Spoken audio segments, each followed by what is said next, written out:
नमस्कार। निर्वाक हयात में आपका स्वागत है। निर्वाक हयात में आज की कहानी है नेहा की उड़ान। कुछ कहानियाँ सिर्फ पढ़ी नहीं जाती बल्कि महसूस की जाती हैं।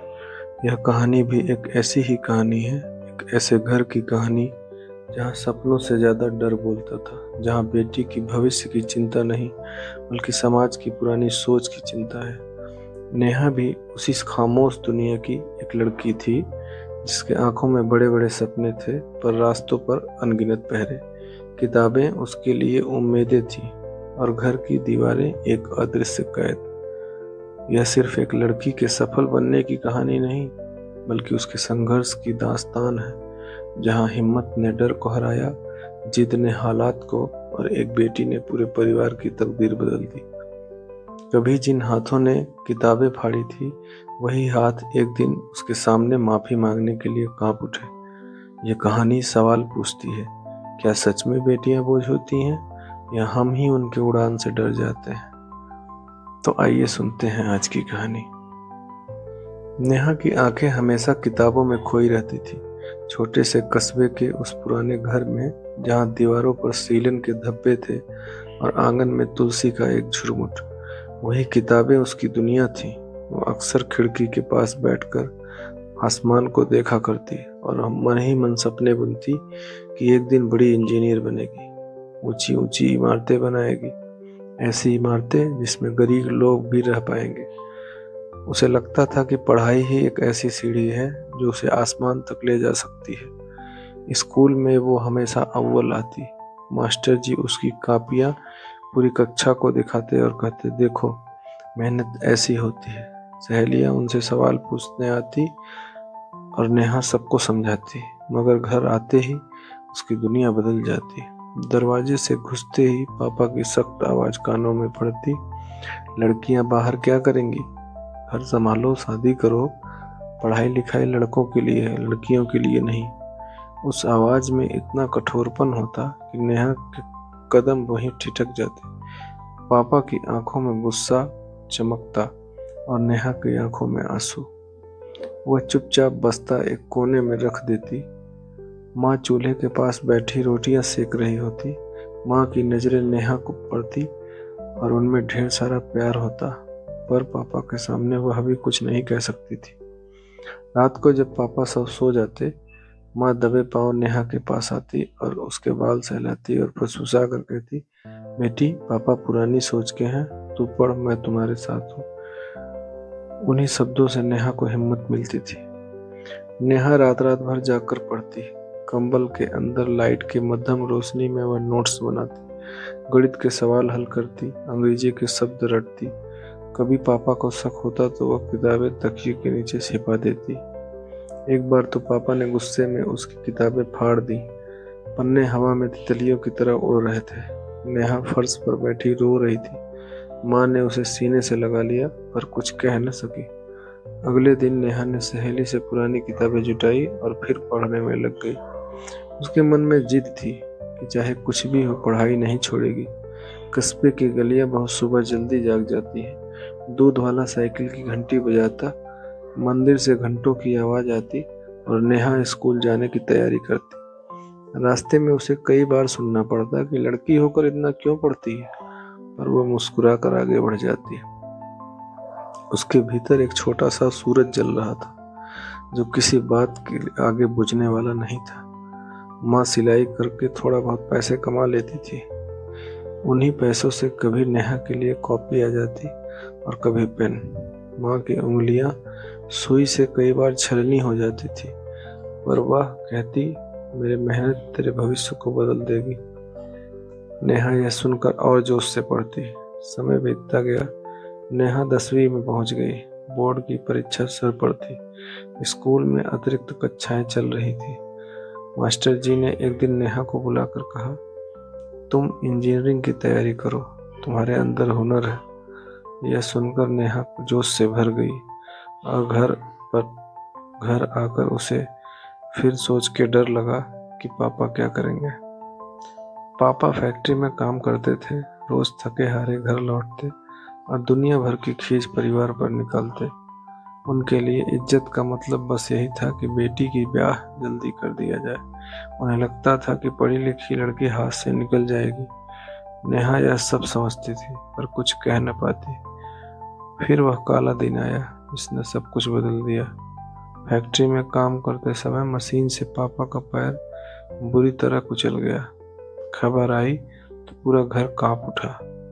माँ दौड़ती हुई अस्पताल पहुंची, पीछे पीछे नेहा भी।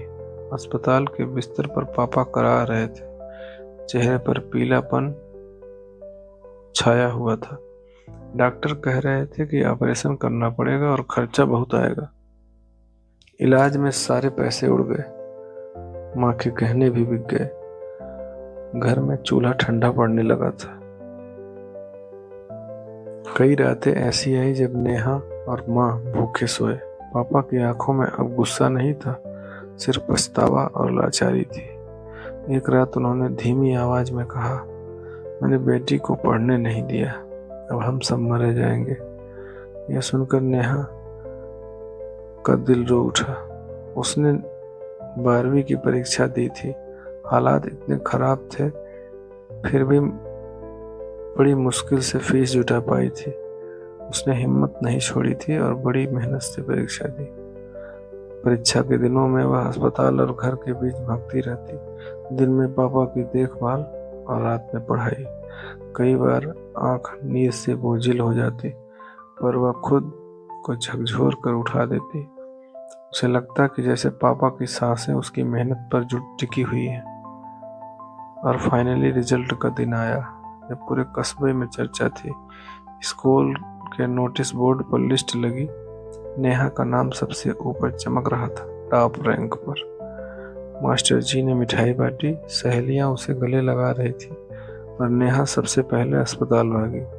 उसने पापा का हाथ पकड़ा और कहा, पापा मैं पास हो गई, टॉप आई हूँ। पापा की आंखों में आंसू बह निकले। उन्होंने पहली बार बेटी को गर्व से देखा। उसी रैंक के आधार पर नेहा को शहर की एक बड़ी कंपनी में प्रशिक्षण के साथ नौकरी मिल गई। नेहा अब शहर आ गई। शहर की दुनिया उसके लिए नई थी। ऊंची इमारतें, तेज रफ्तार बसें, अजनबी लोग। शुरू में तो वह घबराई, पर धीरे धीरे उसने खुद को संभाला। ऑफिस में मेहनत से काम करती। सीनियर इंजीनियर उसकी लगन देखकर खुश होते। वह हर महीने कुछ पैसे घर भेजती और कुछ ऑपरेशन के लिए बचाती। जब सैलरी आई और वह लिफाफे को काफी देर तक देखती रही। उसे याद आया कि जब वह किताबें फाड़ी गई थी बचपन में, रात को जब लाइट की रोशनी में वह पढ़ा करती थी। माँ की फटी उंगलियां, पापा का टूटा हुआ पैर, सब कुछ सामने तैर गया। लिफाफा उसके लिए कोई कागज नहीं, उसके सपनों का फल था। वह गांव लौटी। घर के आंगन में वही तुलसी का पौधा था और दीवारें कुछ पुरानी लग रही थी। नेहा ने लिफाफा पापा के सामने रखा और कहा, पापा ये मेरी पहली सैलरी है। घर का राशन, आपका ऑपरेशन, सब कुछ हो जाएगा। पिता ने कांपते हाथों से लिफाफा उठाया, फिर नेहा की ओर देखा। उनकी आंखें भर आई, आवाज कांप रही थी, बेटी मुझे माफ कर दे। मैंने तेरे आंसुओं को नहीं देखा, तेरे सपनों को मैंने समझने की कोशिश नहीं की, और तूने हमें बचाया। अगर तू न पढ़ती तो आज हम सड़क पर होते। मैं कितना अंधा था। नेहा ने पापा को सीने से लगा लिया और दोनों फपक कर रो पड़े। माँ दूर खड़ी आंचल से आंसू पोंछ रही थी। नेहा ने कहा, पापा मैं तो हमेशा से आपकी ही बेटी हूँ। उस दिन के बाद घर का माहौल बदल गया। पापा ने मोहल्ले में वालों से गर्व से कहना शुरू किया, मेरी बेटी इंजीनियर है। जो लोग पहले ताने देते थे अब वही सलाह मांगने आते हैं। पापा ने कई बार लड़कियों की पढ़ाई को बातें दूसरों को भी समझाई और धीरे धीरे नेहा सिविल इंजीनियर की डिग्री ली।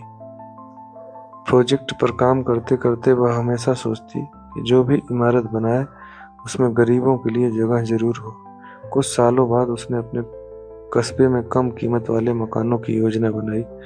नगर पालिका ने उसे मंजूरी भी दी। जब पहली इमारत खड़ी हुई तो नेहा ने उसकी छत पर खड़ी होकर देर तक आसमान को निहारती रही। उसे लगा जैसे उसके बचपन का सपना ईंट में बदल दिया गया हो। माँ अब गर्व से सिर ऊंचा करके चलती। उनकी सहेलियां कहती, तुम्हारी बेटी। माँ मुस्कुराकर जवाब देती, यह उसकी मेहनत है।